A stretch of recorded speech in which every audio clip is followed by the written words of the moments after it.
Hi friends, நம்ம தோட்டத்தில் இருக்க செம்பருத்தி செடியில் பார்த்தீங்கன்னா எக்கச்சக்கமான பூ வந்து பூத்துட்ருக்குங்க. பார்க்குறதுக்கே அவ்வளோ ஒரு அழகாக இருக்குது.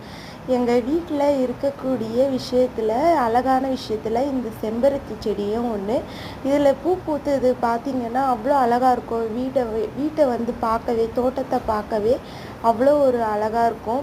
நம்ம பார்க்கும் பொருள் வந்து அழகாக இருந்ததுன்னா அந்த நேரத்தில் நம்ம மனசு, அப்புறம் நம்மளோட அந்த சந்தோஷம் இதெல்லாம் வந்து கண்டிப்பாக ரொம்ப வந்து ஒரு ஹாப்பியாக இருக்குங்க. அந்த மாதிரி தான் இதையும் நான் வந்து ஃபீல் பண்ணுறேன். அது வந்து எப்படி சொல்கிறதுனே எனக்கு வந்து தெரியல. ஆனால் நான் ஏதோ எனக்கு வந்த அளவுக்கு நான் உணர்றதை வந்து நான் ஓரளவுக்கு சொல்லிட்டேன்னு நினைக்கிறேன். பார்க்கும்போதே அவ்வளோ சந்தோஷமாக இருக்குது. பாருங்கள், அந்த பூ வந்து அந்த பூத்து இருக்க அந்த படர்ந்து பூத்திருக்க அந்த ஒரு அழகு பார்க்கும்போது அவ்வளோ சந்தோஷமாக இருக்குது. காலையிலேருந்து தோட்டத்தையே திரும்ப திரும்ப பார்க்க வைக்கிது என்ன.